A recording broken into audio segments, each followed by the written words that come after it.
The Witches of Vitaskogur, an Icelandic tale. Chapter 1. The Enigmatic Arrival. The West Fjords of Iceland, a land of steep, craggy cliffs plunging into the deep, cold fjords, had always been veiled in tales of otherworldly beings. The villagers, wrapped in heavy wool and riddled with ancient superstitions, lived in quiet fear of the forest called Vitaskogur. It was a place shrouded in mist, its trees gnarled as if twisted in agony. No one ventured there, not even the bravest of souls. "We don't speak of them," the villagers would mutter, their voices laden with unspoken dread. They referred only in hushed tones to the witches of the West Fjords, the rumored guardians or tormentors of the mysterious woodlands. One tranquil but haunting winter night, Solveig, a lone adventurer from Reykjavik, arrived in the isolated hamlet of Djupavik. Her raven-black hair whipped around her face as she stepped off the small ferry that had carried her across the choppy northern waters. The biting wind whispered warnings she chose to ignore, for her eyes gleamed with the reflection of adventure, betraying her penchant for discovering the unknown. She had heard the legends, of course. Who in Iceland hadn't? But Solveig dismissed them as folk tales designed to ward off the faint-hearted. To her, the West Fjords were an embodiment of Iceland's raw beauty, lonely, untamed, perfect. If there was any shadow of fear in her heart, she buried it beneath layers of skepticism, a trait that had defined her since childhood. "You've picked an odd time to visit," remarked the ferry captain, as he handed down her worn leather backpack. "Winter's breath grows colder here than anywhere else in Iceland." Solveig smiled, a gesture that didn't quite reach her eyes. "I find beauty in desolation." The captain shook his head.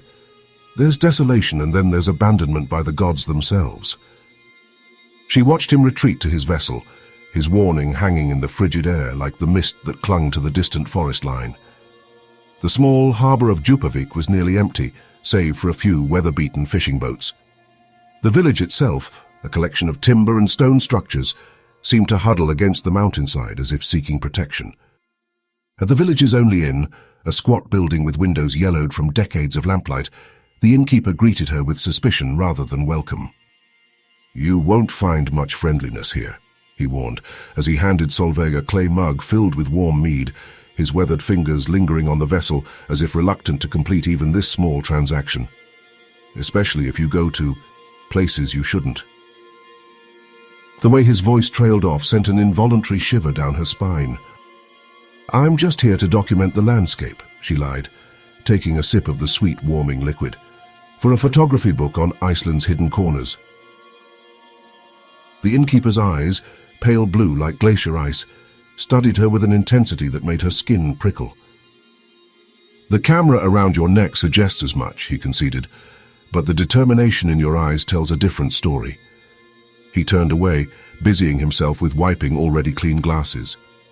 "Your room is the last one on the left. Lock your door at night." That night, unable to sleep in the unfamiliar creaking bed, curiosity led Solveig to the town's tavern, a stone structure that seemed to grow from the very rock of the mountainside. Inside, the air was thick with pipe smoke and the earthy scent of ale. Conversations died as she entered, suspicious glances following her movement to the bar. There she met Gunnar, a grizzled old fisherman whose face bore the deep lines of someone who had spent a lifetime staring at the horizon. His fingers, permanently curled from decades of hauling nets, wrapped around a tankard of dark ale. His voice, when he finally spoke to her, was deep and rumbling, like distant thunder over the sea. "You have the look of someone seeking something that doesn't wish to be found," he observed, his Icelandic accent thick but his English surprisingly clear. Solveig smiled, ordering her drink before responding. "Is it that obvious?" To those who recognize the hunger, he took a long swallow of his ale. "What brings a city woman to our forgotten corner?" When she mentioned Vitaskogur, the room grew quieter than winter snow falling on moss.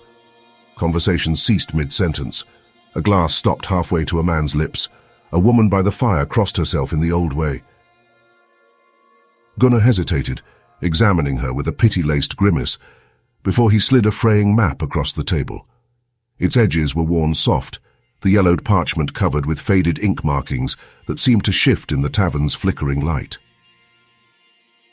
"Find your way, young one," he whispered, his calloused hand covering hers briefly. Then in a hoarse voice barely above the crackle of the fire, he added, "Beware the forest. It does not welcome outsiders." "What exactly am I supposed to fear?" Solveig challenged, keeping her voice steady despite the cold dread settling in her stomach.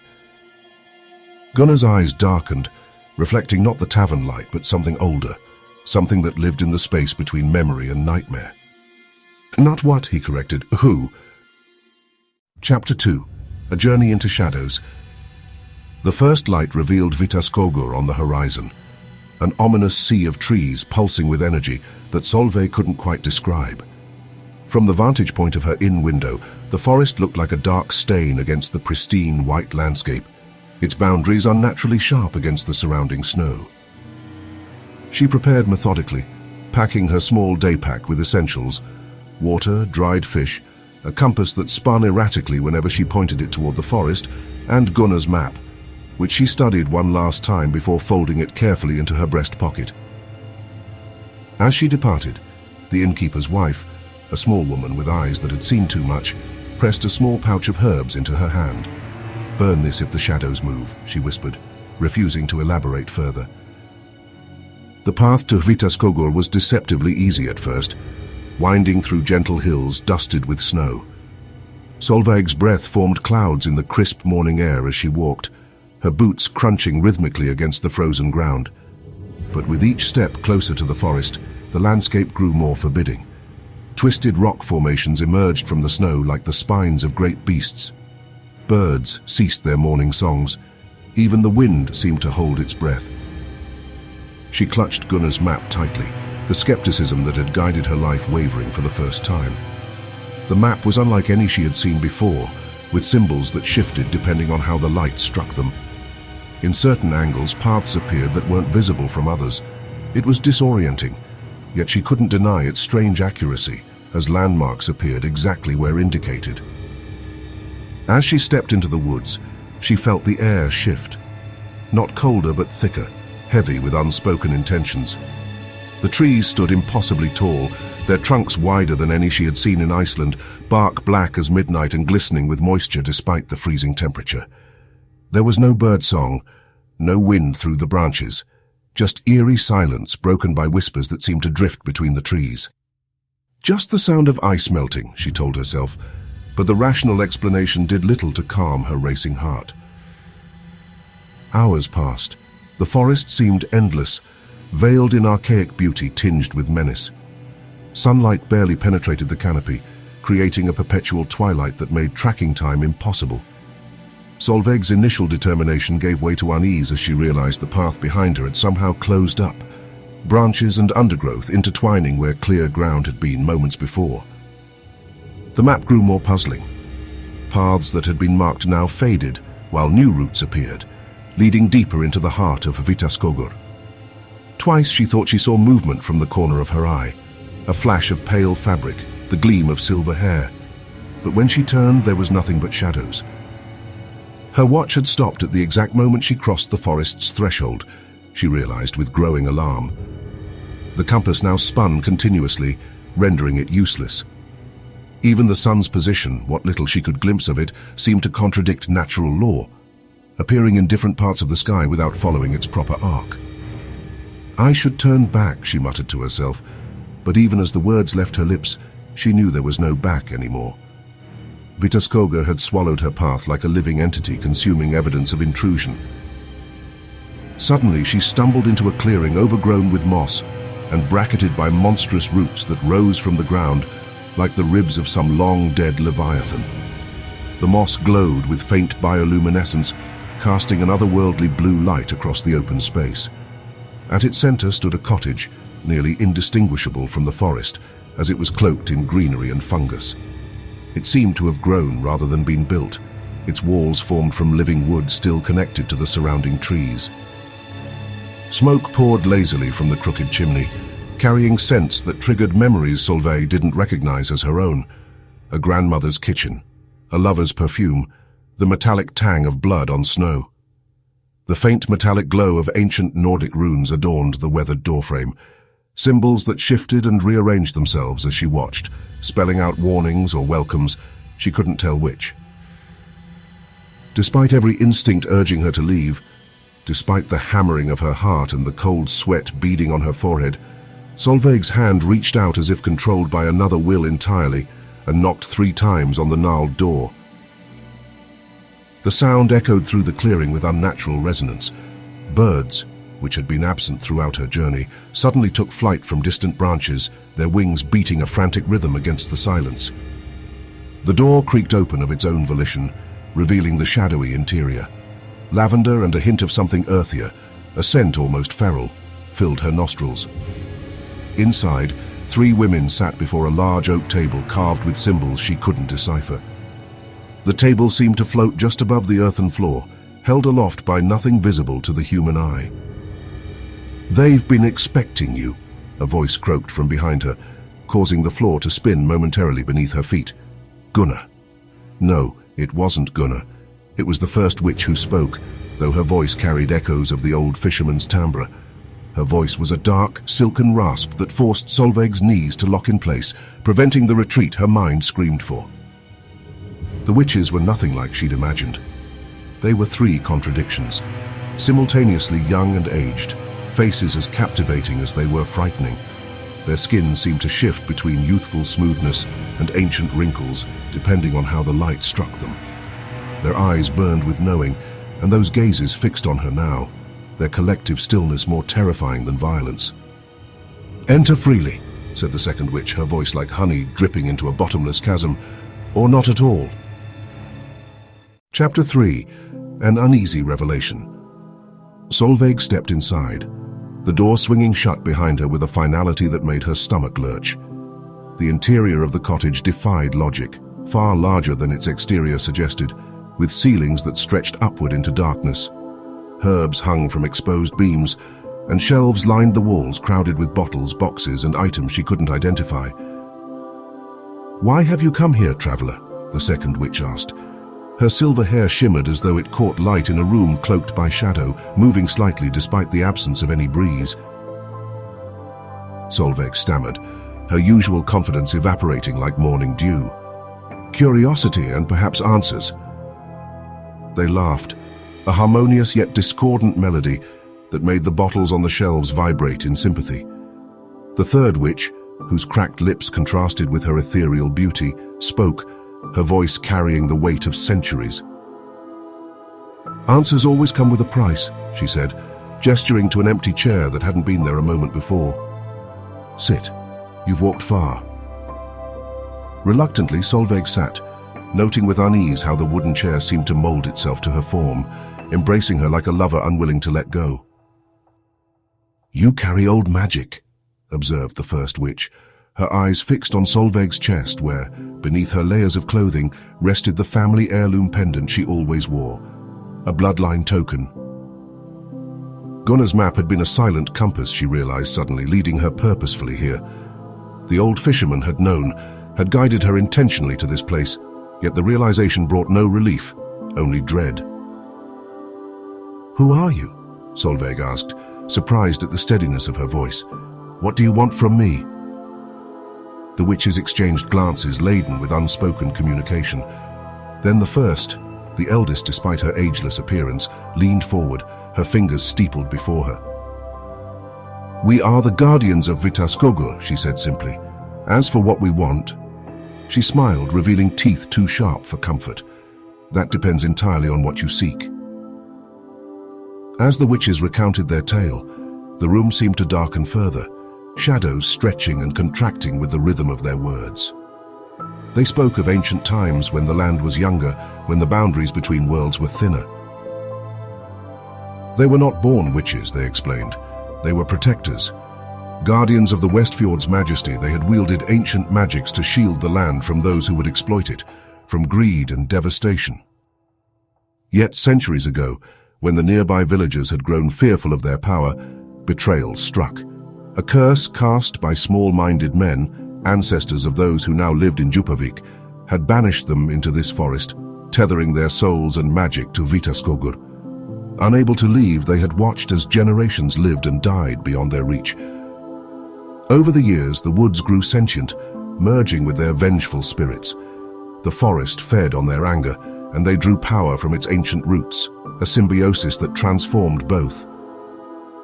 "We were wronged," the third witch whispered, her cracked lips barely moving, "and the forest speaks for our wrath now." Images flickered in Solveig's mind. Villages burning, seas rising to swallow boats, children vanishing into the tree line never to return.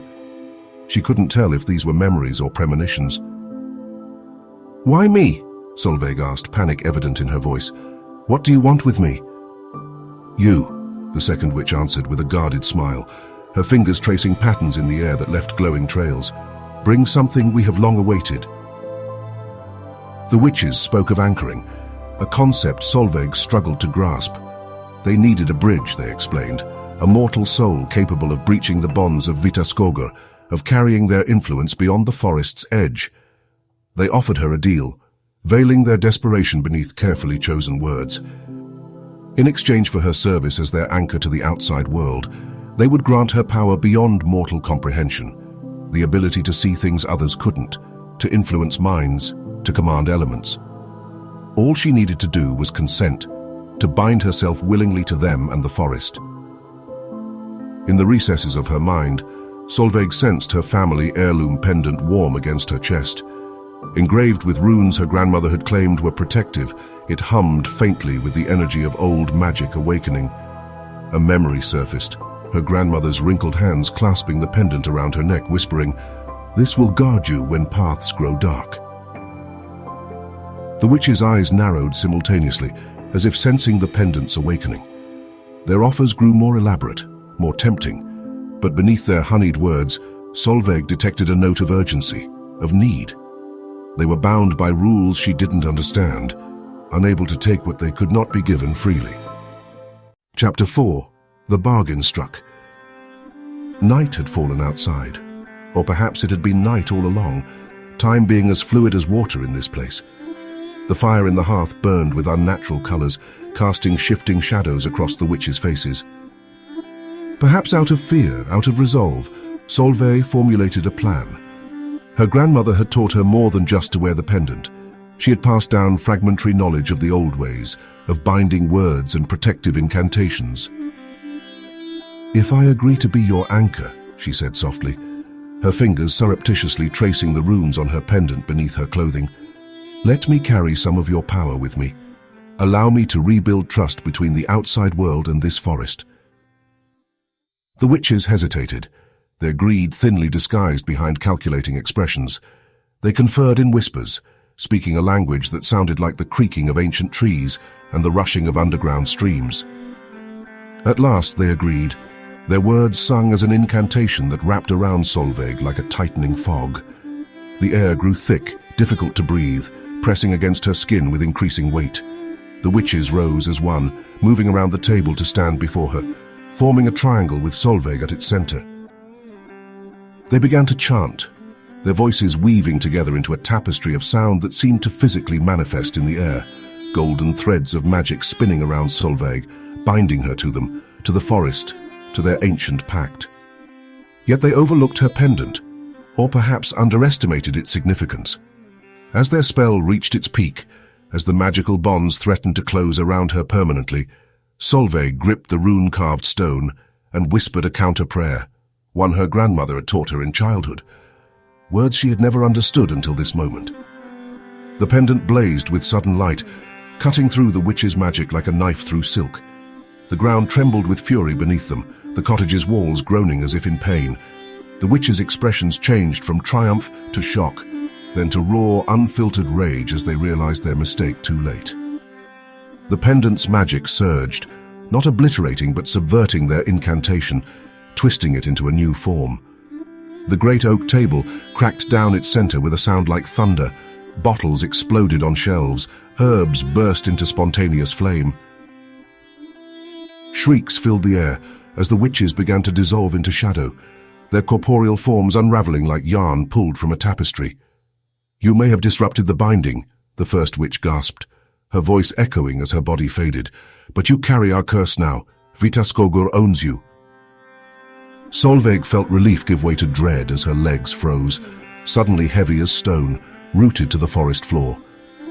She tried to move but found herself immobile from the waist down, as if her lower body was transforming into the very wood of the forest. The witches faded entirely, their final cry echoing through the collapsing cottage. "You shall remain guardian of this silence." The roof tore away, revealing a night sky blazing with stars that formed patterns Solveig had never seen before. The walls dissolved into mist, the floor into earth and root. When the transformation was complete, Solveig stood alone in the clearing, half woman and half tree, her legs having merged with the forest floor. Her pendant, now embedded in the wood that had once been her flesh, pulsed with a steady light, a beacon in the darkness of Vitas-Skogur.